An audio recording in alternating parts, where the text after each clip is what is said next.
C'est l'heure du rendez-vous avec vos experts Serre France Maine-et-Loire sur Oxygène Radio. Bonjour à tous, c'est la troisième rubrique de 2022. Permettez-nous, avec Michel Besançon, le directeur général adjoint de Serre France, de continuer à vous présenter nos meilleurs vœux pour 2022. Bonjour Michel et tous mes vœux à vous. Tous mes vœux Thierry et tous mes vœux à chacun d'entre vous. On s'est intéressé à ce qui allait changer pour les individuels et pour les entreprises. On va aussi maintenant s'intéresser à ce qu'on appelle une SCI, une société civile immobilière. Oui. C'est quoi ? C'est quoi Comment ça marche ? Alors, il y a une forme de légende urbaine autour de la SCI. On a l'impression qu'on peut éluder l'impôt, transférer un patrimoine facilement.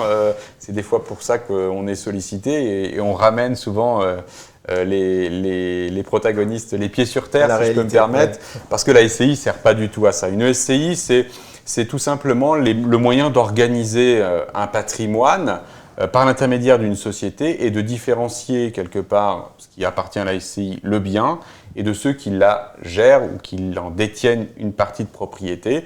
Ça oblige à être au moins deux associés, c'est la nécessité, on ne peut pas faire sa SCI tout seul. Après, on peut faire une répartition différente, c'est un point important. Et donc, ce qui est surtout important, c'est qu'on va donner des règles de fonctionnement à l'intérieur des statuts, c'est la production de statuts, qui va permettre donc d'organiser les choses à l'intérieur. Quelles sont les différences entre une SCI, une société civile immobilière, et le régime de l'indivision ? Alors l'indivision, souvent, il est subi, alors que la SCI a été créée dans un but d'organiser les choses. Ça ne veut pas dire qu'une indivision ne peut pas être bien gérée, mais c'est plus difficile parce que les règles sont, on va dire, de droit commun, et donc s'imposent à nous. Et souvent, on va parler d'unanimité, c'est-à-dire qu'il faut que tous les co-indivisaires soient d'accord. Alors, pour les actes principaux, on peut avoir une majorité de 2/3 sur certains actes, mais l'indivision est plus subie, c'est-à-dire que on ne connaît pas bien les règles, on ne sait pas comment il faut faire, et on connaît tous cette maison dans un endroit qui a tendance à dépérir, et on se demande, mais pourquoi cette belle maison ou ce joli bien placé dépérit ? Eh bien souvent, c'est une indivision. C'est ça. Si ça avait été une SCI, ça aurait été plus simple. Ça aurait pu être plus simple. Ça aurait pu être plus simple parce qu'une SCI à 50-50 entre deux personnes qui ne sont pas d'accord, on n'a toujours pas résolu le problème. Il faut bien qu'il y ait une majorité qui se dégage. Bon, malgré tout, il y a des avantages. Oui, bien sûr. Voilà, il y a quelques avantages. Enfin, tout d'abord, c'est la séparation, on va dire, d'un patrimoine, on va dire, dont on tient directement. J'ai un bien immobilier d'un côté, alors que de l'autre côté, j'ai des parts de SCI. En tant que personne, c'est comme ça que ça se passe. Donc ça signifie que je ne vais pas avoir le même rôle. L'intérêt, c'est la gestion et la séparation des choses. Je peux être gérant, donc je réponds à l'objet social, donc je vais m'occuper d'un certain nombre de choses dans l'objet social. Je peux être titulaire de parts en usufruit, et donc avoir une partie du pouvoir à l'intérieur de ça, c'est-à-dire pouvoir voter un certain nombre de choses. Et puis, je peux être nu propriétaire et avoir d'autres dispositions. Ce qui est extrêmement intéressant, c'est que dans une logique de transmission, eh bien, les nus propriétaires sont bien souvent les enfants potentiellement, et on va leur accorder un minimum de pouvoir, notamment sur le revenu, mais un maximum de pouvoir sur le patrimoine à l'avenir. Et à contrario, quand je suis usufruitier, ce qui va m'intéresser, c'est d'avoir les revenus immédiats et en conséquence, tout simplement, de pouvoir jouir du bien ou de ses revenus, par exemple. Il y a une facilité également pour transmettre cette SCI. Oui, parce que, par exemple, quand je réalise un achat immobilier à titre personnel, j'achète un bien. J'emprunte pour cela. J'achète un bien de 100, j'ai un apport de 100 et j'ai un emprunt de 100. C'est assez facile à comprendre. Quand je fais une transmission de ce bien, eh bien, je vais devoir donner la totalité de l'actif, mais je ne pourrai pas transmettre une partie du passif, c'est-à-dire l'emprunt. L'avantage de la SCI, c'est que je vais transférer des parts. Et quand je vais transférer ces parts, je vais faire actif moins passif, et la valeur de ma part, c'est ce que j'ai réellement. Donc ça facilite la transmission parce qu'on a une représentation exacte potentiellement de l'endettement. On sait tout de la SCI avec vos beaux conseils. Maintenant, j'ai envie de la créer. C'est quoi les démarches ? Alors, dans un premier temps, j'ai envie de dire, la première question à se poser, c'est est-ce que c'est utile de créer une SCI ?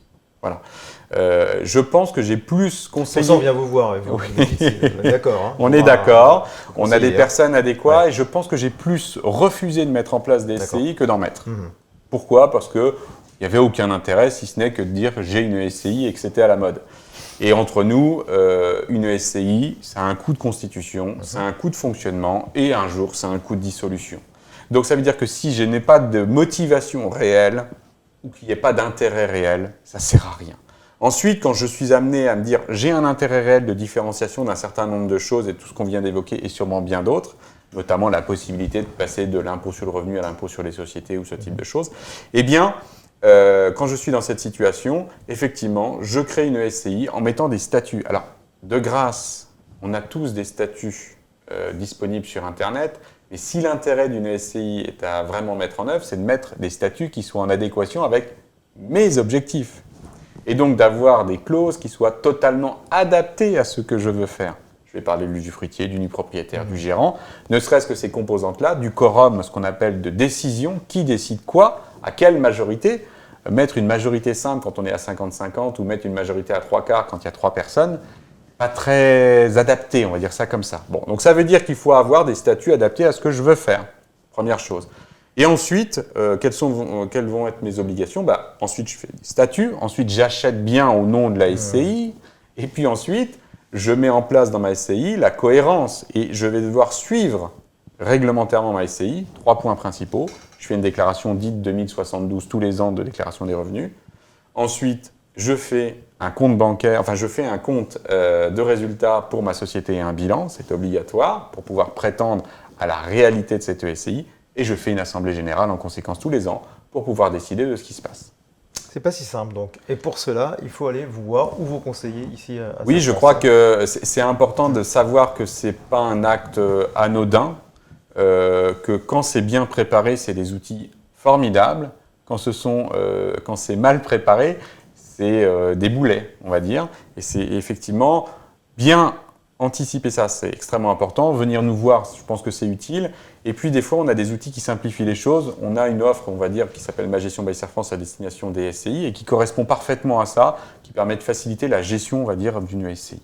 Vous savez tout sur les SCI, les sociétés civiles immobilières, grâce à vous, Michel. Merci. Merci Thierry. C'est l'heure du rendez-vous avec vos experts Serre France Maine-et-Loire sur Oxygène Radio.